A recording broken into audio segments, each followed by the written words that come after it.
I can't tell you how important it is that you understand and read the story from chapter 21, verse 21,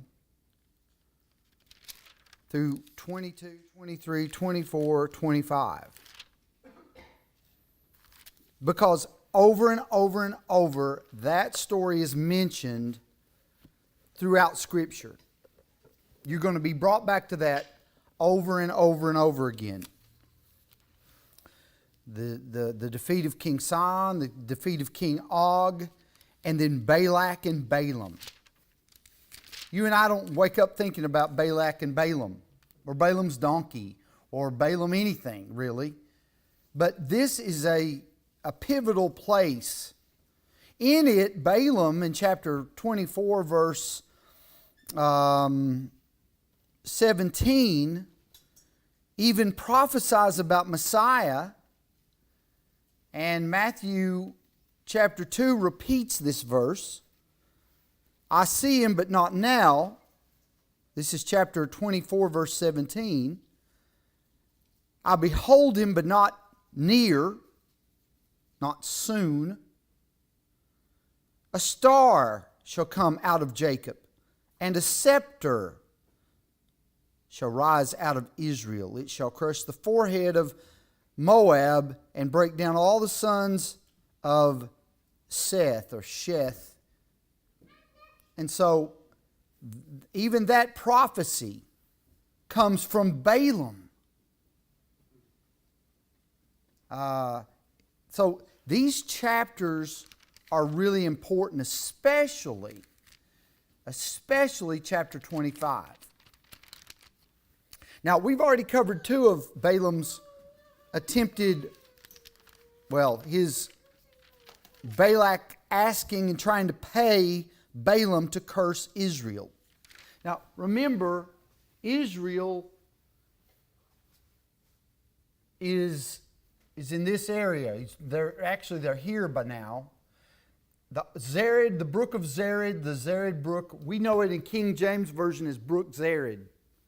It's backwards, but the Zered brook and the Arnon River are the boundaries for Moab. Then you have Edom down all in here. And then here's more wilderness, the Negeb.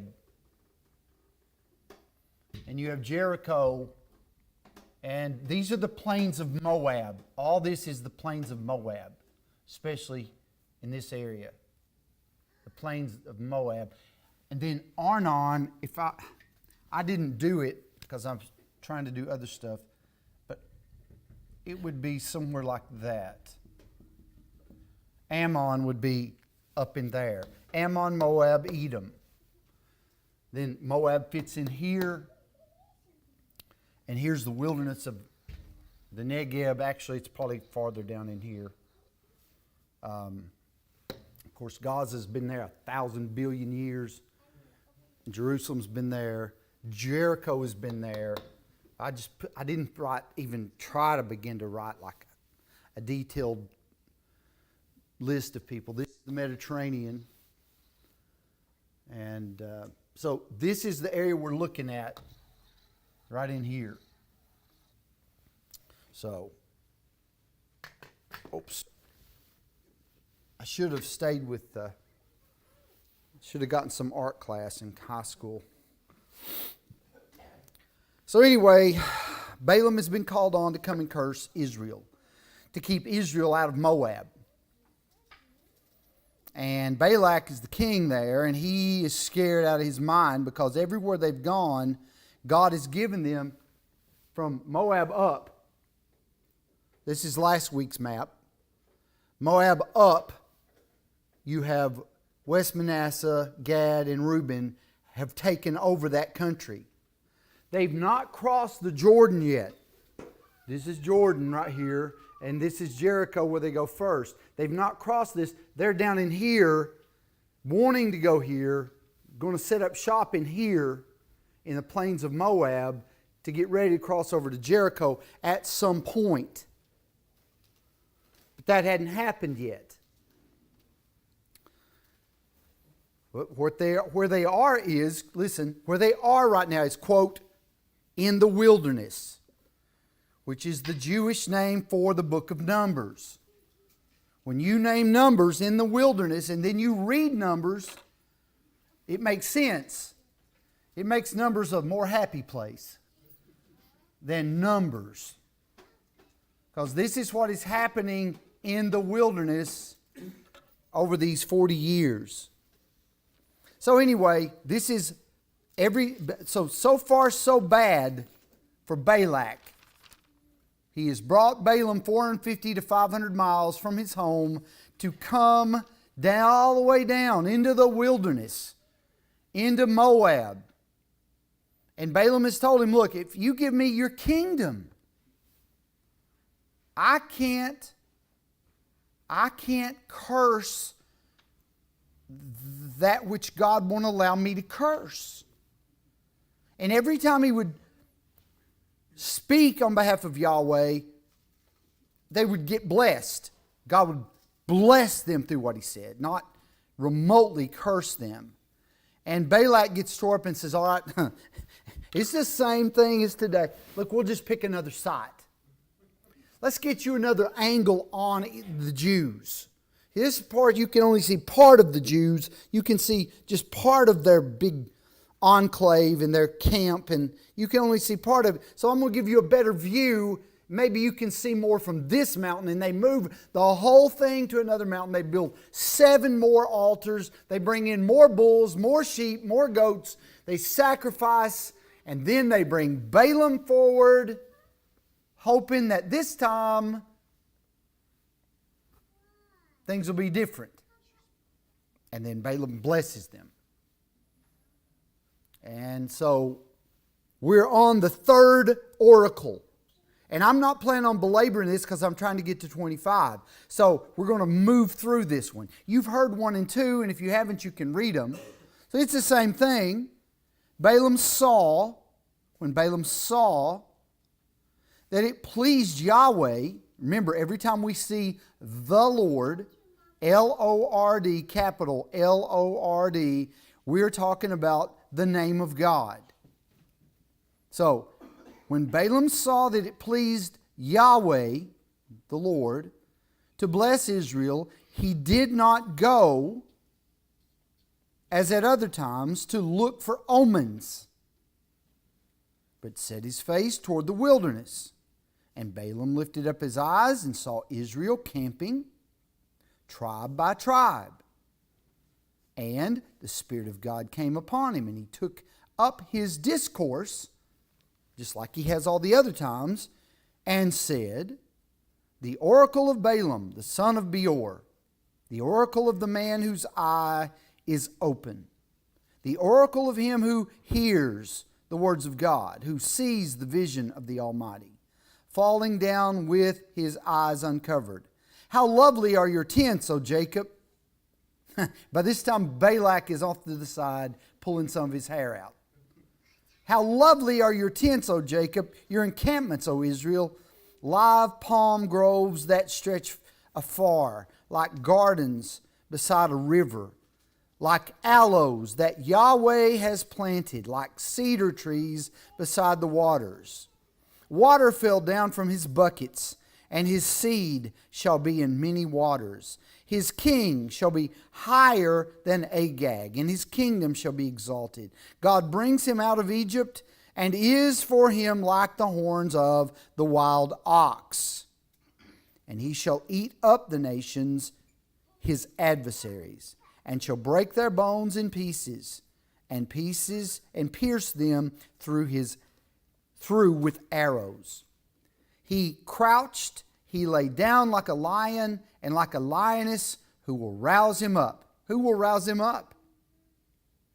Blessed are those who bless you, and cursed are those who curse you. And Balak's anger was kindled.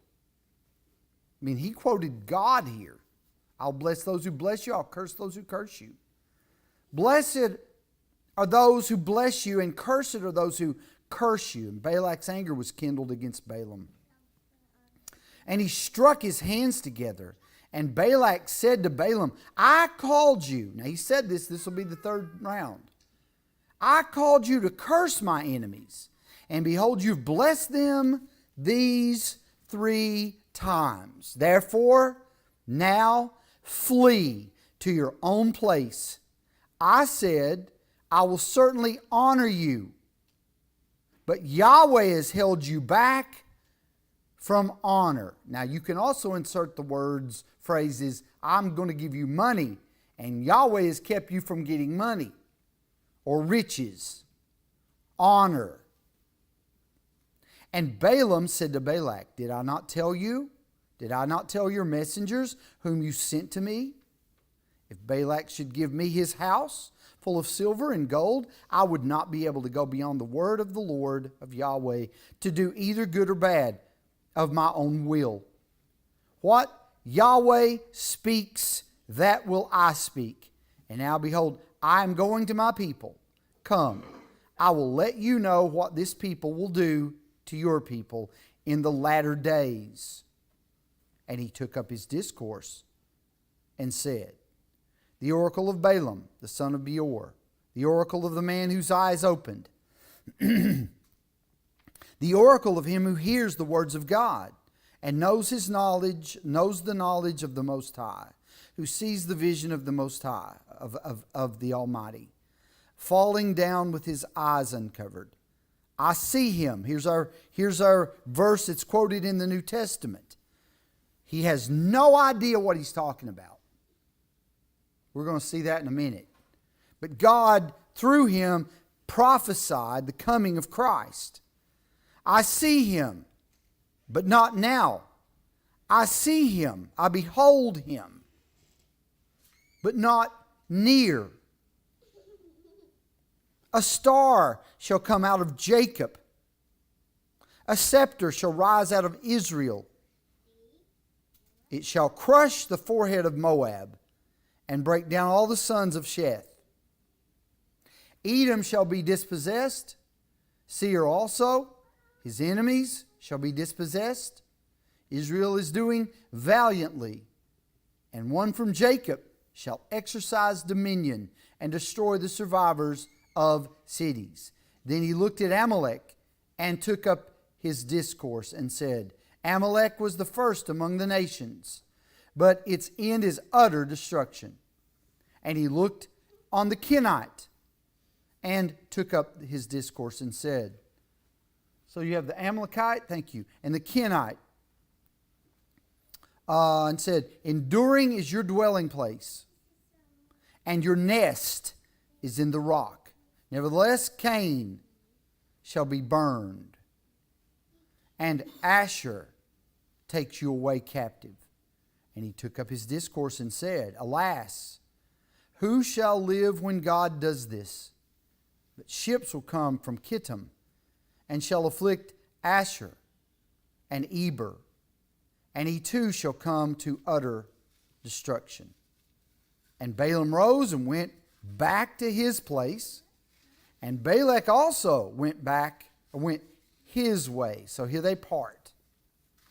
But something happens. Something happens that you don't get the story of. You don't get the, I'd love to have the story. We get a verse. We get a verse. I'll give you the verse in a minute. We don't get the story, we get a verse. Because nothing worked to destroy Israel. Nothing worked. They call this guru in, who is a bad guy when it's all said and done. They call this soothsayer Balaam to come. And so Israel is now living at Abel Shittim. That's where they are. They're above Moab. They're on the other side of the Jordan. They're beside Ammon. God says, I'm not going to give you any of this land. And they tell Moab and Ammon and Edom, look, we don't want your land. All we want to do is go through it. And we'll buy the water, we'll buy the food, we'll buy whatever our cows eat, our goats eat. We'll buy it. We don't want it. We're trying to get over here. And we've got to go through Edom, Moab, Ammon to get there.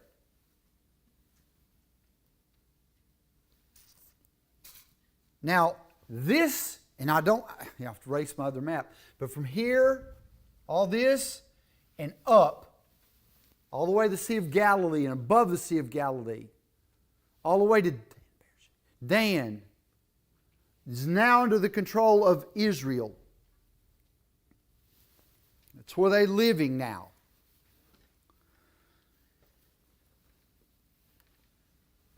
And somehow, somewhere, Balaam, and I wonder if he got paid for this, as he leaves, he tells Balak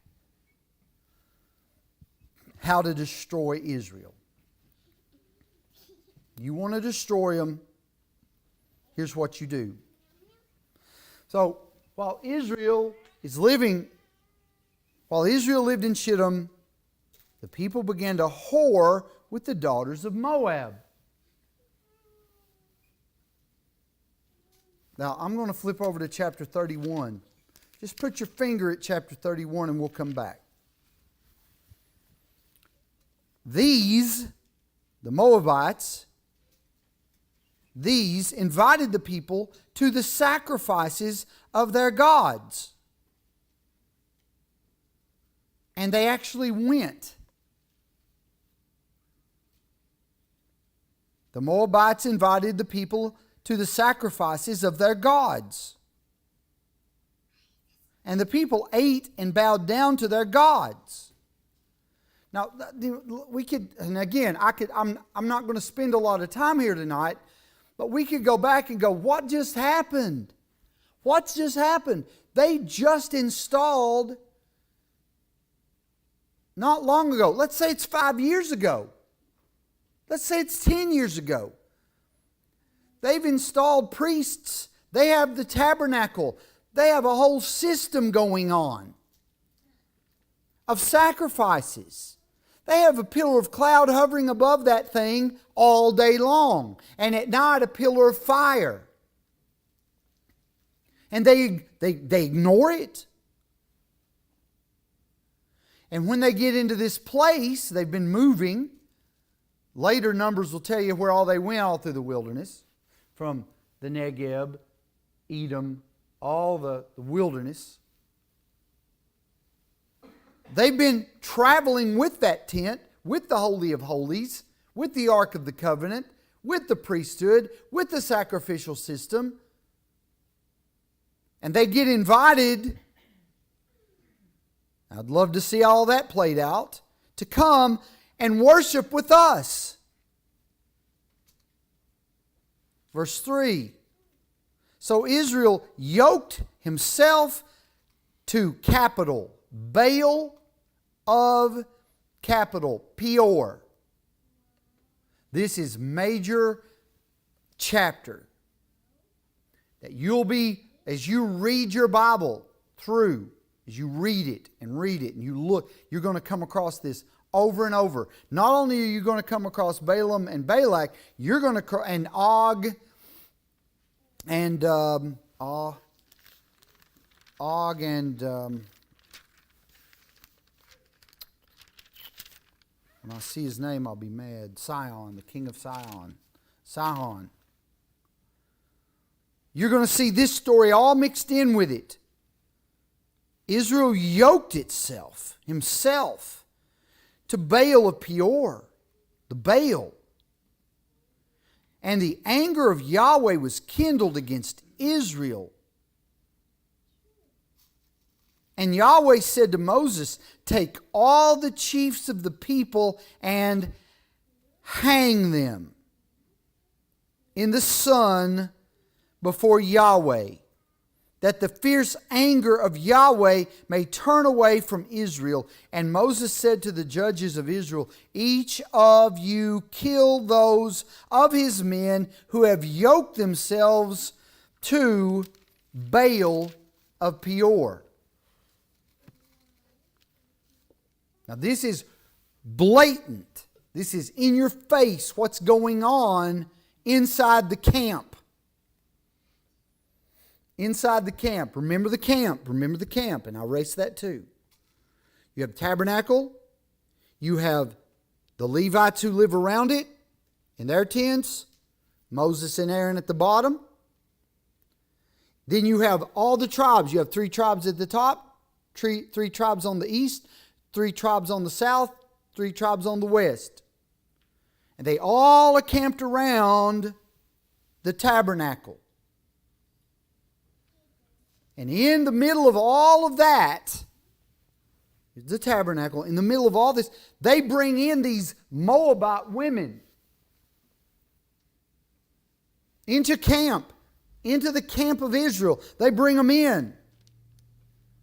Behold, one of the people of Israel came and brought a Midianite woman to his family,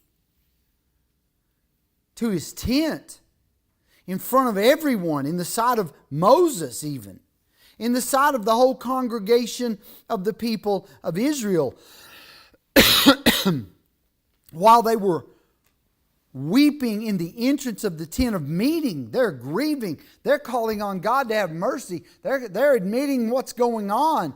And in the middle of that, this guy walks this Midianite woman right in the middle of the camp, right to the tabernacle, or not to the tabernacle, but to his home in front of his family, and takes her into the tent. While they are at the tent of meeting at the tabernacle, grieving, weeping, because what's going on. When Phinehas, the son of Eleazar, son of Aaron, the priest, when Phinehas, the priest, saw it, he rose and left the congregation and took a spear. So he left the front of the tent, the tabernacle. He went and got his spear out of his tent and went after the man of Israel into the chamber, into his tent, and pierced them both,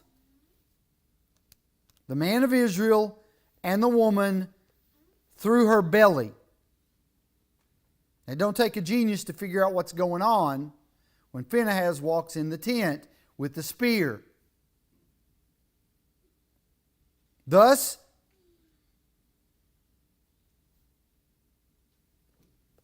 the plague on the people of Israel was stopped. So Phinehas goes in with his spear and kills them both at one time. Nevertheless, those who died by the plague were 24,000. This is not some small event, i.e., it's mentioned over and over and over. They want you to call your attention all the way into the New Testament. Don't do this. They did it blatantly. They did it obviously. They brought people into camp. They went down to Moab and did all this. And God sends a plague. 24,000 people are killed. But this is what stops the plague: when a priest takes a spear and kills the Moabite and the Israelite at the same time in the same tent.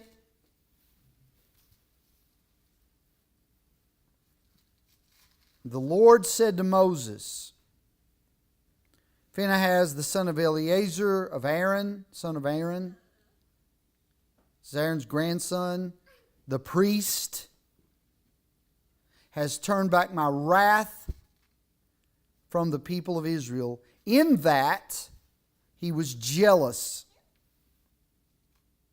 with my jealousy among them. He was jealous the way I'm jealous among them, so that I did not consume the people of Israel in my jealousy.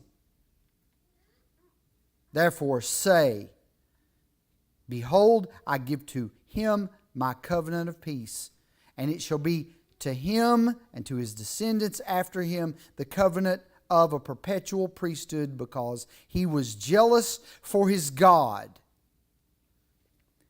and made atonement for the people of Israel. Now look, if we were reading the Septuagint, you know what word would be used right there? Take a stab at what would be used. What word would be used right there?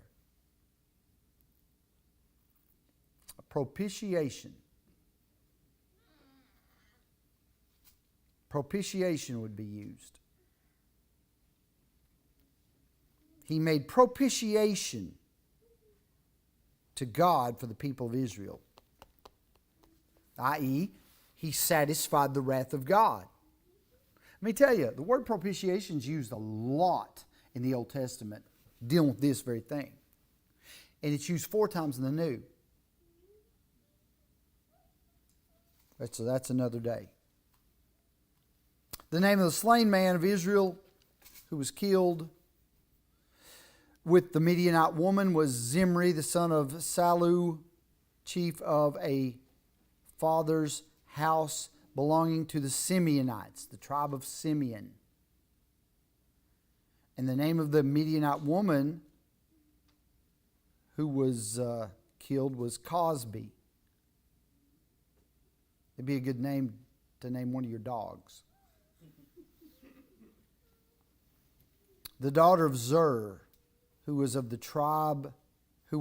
tribal head of a father's house in Midian. The Lord spoke to Moses, saying, harass the Midianites and strike them down. Now before, it's like we can't touch the Midianites. Now, that time's over.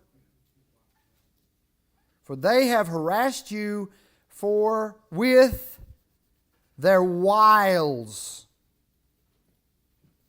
with which they beguiled you in the matter of Peor and in the matter of Cosby, the daughter of the chief of Midian,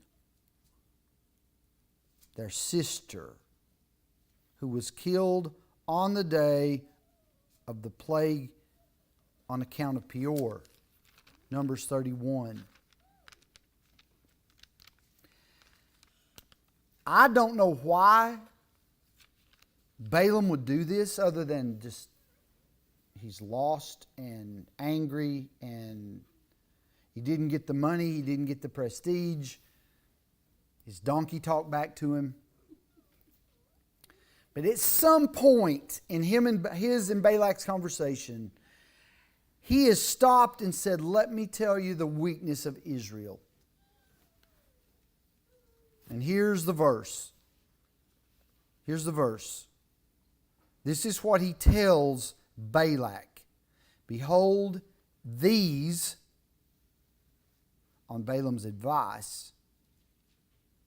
So, behold, the Midianites, the Moabite-Midianites, on Balaam's advice. On Balaam's advice. Balaam told Balak, on Balaam's advice, caused. So, on Balaam's advice, caused the people of Israel to act treacherously against Yahweh in the incident of Peor.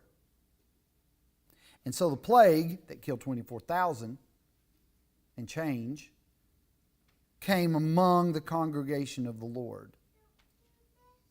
On Balaam's advice, they said, this is what you do. Beguile them.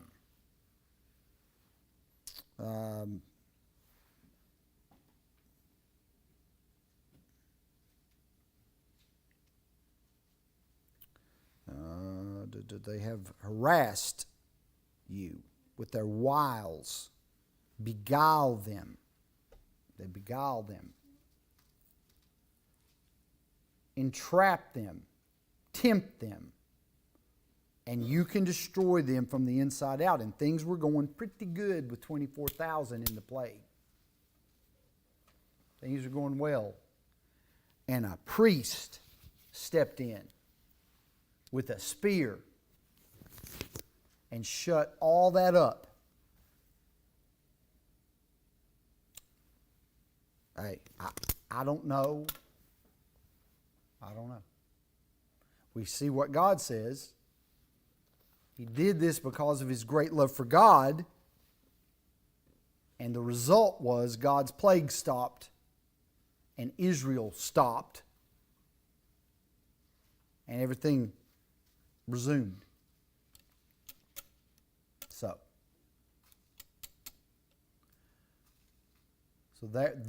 this story, these chapters, you're going to see them a lot. You're going to at least mentioned. Now, tonight we're getting ready to put up stuff, so I'm not going to chase that. There's a lot to look at, but these are important stories. We know they are, but we don't think to go look at them in Numbers. So, all right, any questions about this? I know we haven't done this in a while. Questions before Logan comes? Comments? What application today do we have from Phinehas sparing those people? You need to keep your Glock with you. Just in case. Well, that's... Yeah.